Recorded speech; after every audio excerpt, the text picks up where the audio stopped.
meron na akong settings, inaayos ko na. So titingnan lang natin kung okay ba yung settings natin. Okay.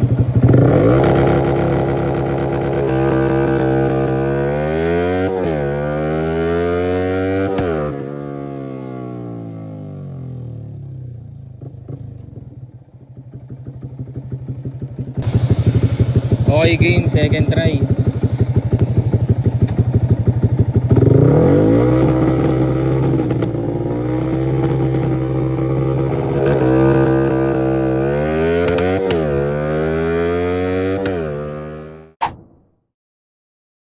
So yun, tapos tayo mag-testing. So yun, sa mga nagtatanong, racer po yung ECU ko.